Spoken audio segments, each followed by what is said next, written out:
Kumusta? Ako ang Updated Weeb at dahil nasa gitna ngayon ng hiatus ang Jujutsu Kaisen manga, ay tatalakayin muna natin ang laban ni Jogo at ni Sukuna. Sinisigurado ko na mabebreak ang internet sa araw na maa-animate na ang firepower battle sa gitna ni Jogo at ni Sukuna. Dahil sadya naman at napaka-obvious na napakaganda ng labang ito sa gitna ng dalawang napakalakas na karakter sa Jujutsu Kaisen.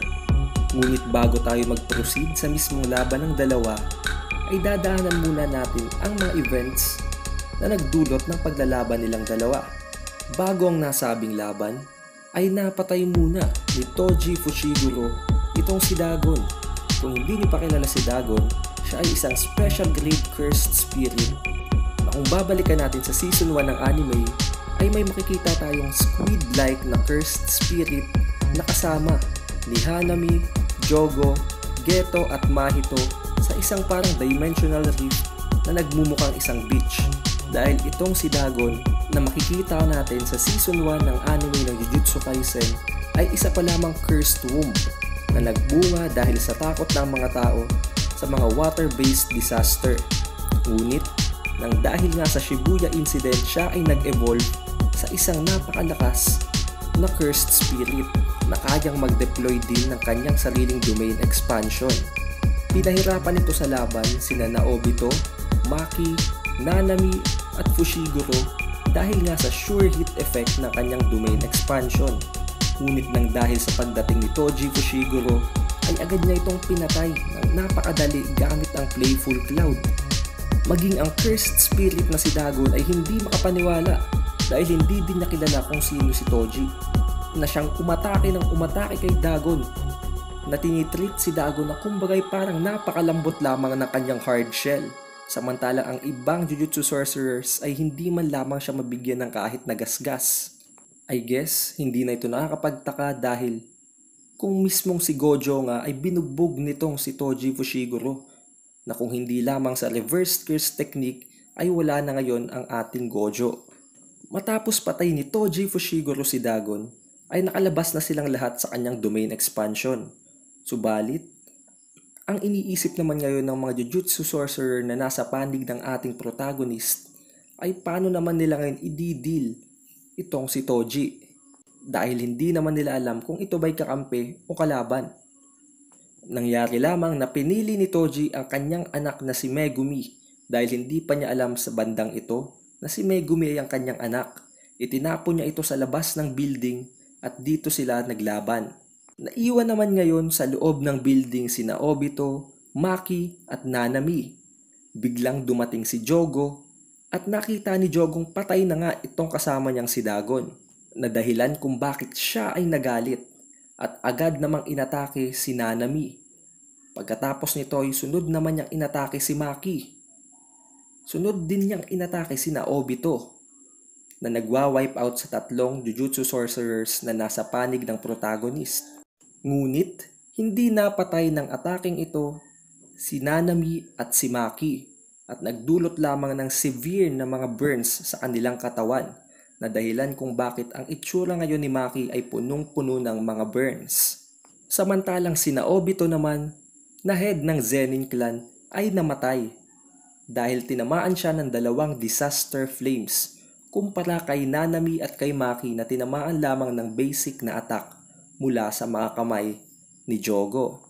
Dahil nga sa napakalakas na disaster flames na ito ay nasunog ang katawan ni Obito, na dahilan kung bakit si Fushiguro Megumi na ang bagong head ng Zenin clan sa current timeline.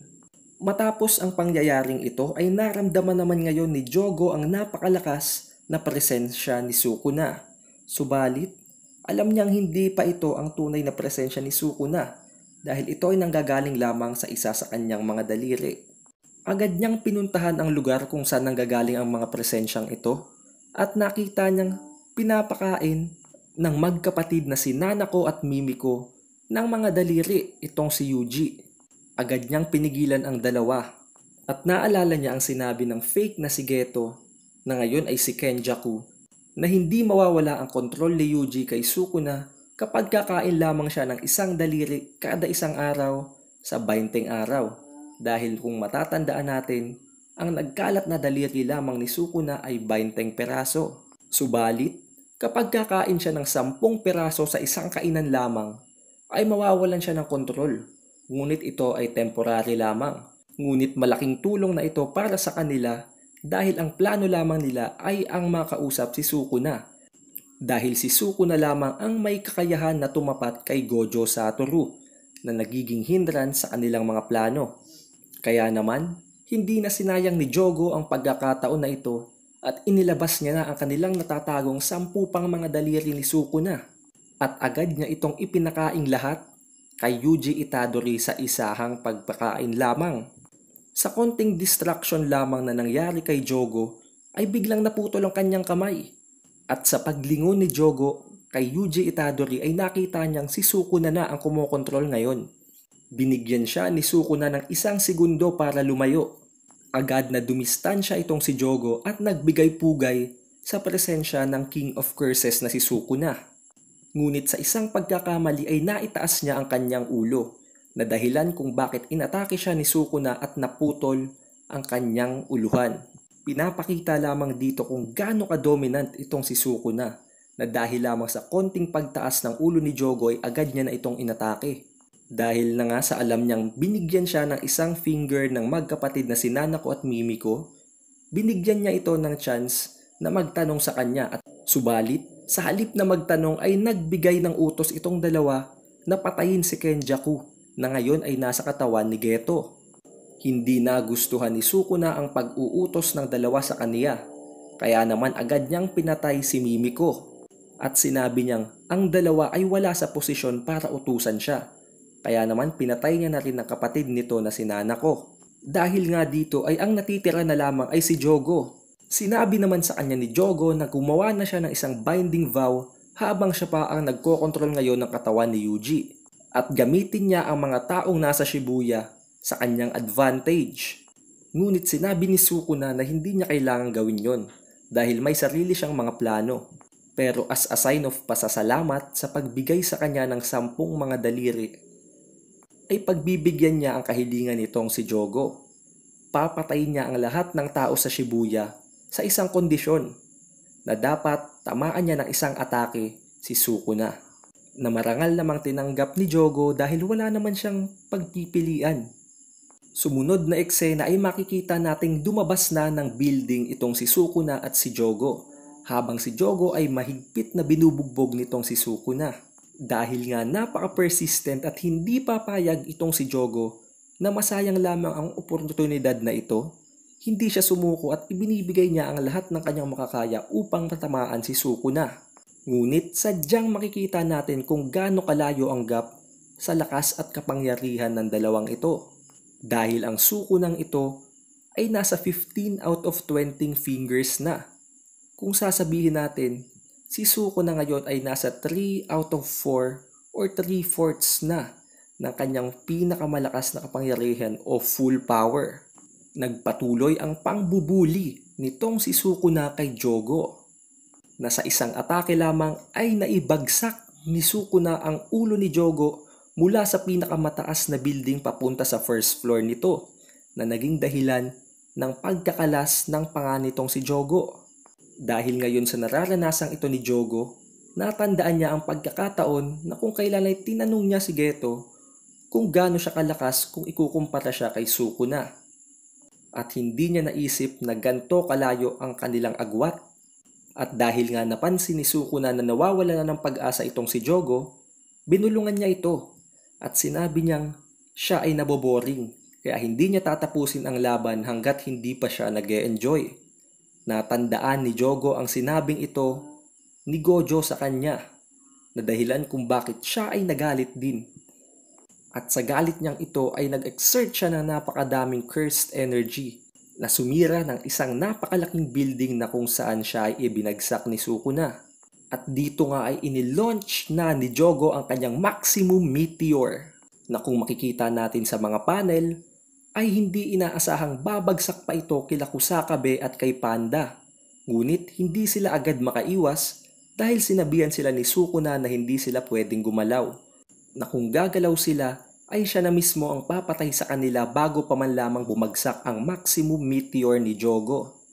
Masasabi nating wala namang dahilan kung bakit ayaw ni Sukunang pagalawin ang mga maliliit na taong ito, kundi para lamang sa kanyang enjoyment at entertainment. Hindi nagtagal at pinabayaan na ni Sukuna ang mga ito at pinayagan ng gumalaw. Agad na umalis ang mga ito sa scene at nakaligtas naman sila sa pagbagsak ng maximum meteor. Napakalakas nga naman ng maximum meteor na ito ni Jogo. Kung makikita natin sa panel, napakalaki ng inabot na damage ng Shibuya City sa pagbagsak nito, na halos sumira pa ito ng napakadaming building na kahit hindi pa nito direct na tinamaan ay nawasak gamit lamang impact. Hindi na ito nakakapagtaka considering na si Jogo ang pinakamalakas sa kanilang tatlong disaster-cursed spirit. Naging confident si Jogo na tinamaan niya na ngayon si Sukuna at kahit papano ay makapag-deal siya ng malakas na damage maging sa King of Curses. Subalit, nagulat na lamang siya nang biglang magpakita si Sukuna sa kanyang tabi at sinabing, "Oo, magdidil ito ng napakalakas na damage kung tatama ito dahil mapapansin natin na hindi nga tinamaan itong si Sukuna." At nagsuggest pa itong si Sukuna na bakit hindi siya gumamit ng domain. Sinabi naman ni Jogo na alam niyang hindi siya mananalo sa labanan ng domain kay Sukuna at makakancel out lamang ang kanyang domain kapag naglatag din si Sukuna ng kanyang sariling domain. Dahil dito ay sinabihan ni Sukuna na si Jogo ay may pag-iisip ng isang talunan. Ngunit dahil nagsisimula ng maging interesting ang mga bagay-bagay sa kanilang paglalaban, ay tatapatan niya ang specialty ni Jogo bilang isang handicap. Dito ay may binanggit si Sukuna na hindi ipinakita sa panel at ang pinakita lamang ay ang pagsabi niya ng open. Matapos iyon ay nakita nating nakakapaggamit na rin itong si Sukuna ng flames bilang isang curse technique. Nagulat din itong si Jogo dahil ang alam din niya ay ang curse technique ni Sukuna ay slashing at slicing lamang. Ngunit sinabi ni Sukuna na akala niya ay alam din ito ng mga kalaban. Maaaring ang tinutukoy niya dito ay si Kenjaku. Sinabi din niya kay Jogo na hindi siya mandaraya sa pag-expose ng kanyang curse technique. Dahil kung matatandaan natin na ang pag-expose ng curse technique ay nagbibigay ng mas mataas na amplification sa curse technique ng gumagamit nito. Matapos nito, ay binantaan niya na si Jogo na magkakaroon sila ng isang napakalaking firepower battle. Dahil dito, makikita nating marami pang nakatagong teknik itong si Sukuna at hindi lamang ang slicing at slashing na palagi niyang ginagamit sa series. Maaring isinil niya lamang ang iba pang mga element ng kanyang curse technique na dahilan kung bakit inopen niya pa ito bago niya ito magamit. Dahil dito ay nag-flex na ang dalawa ng kanilang stance sa paggamit ng kanilang curse technique na parehong gumagamit ng fire element.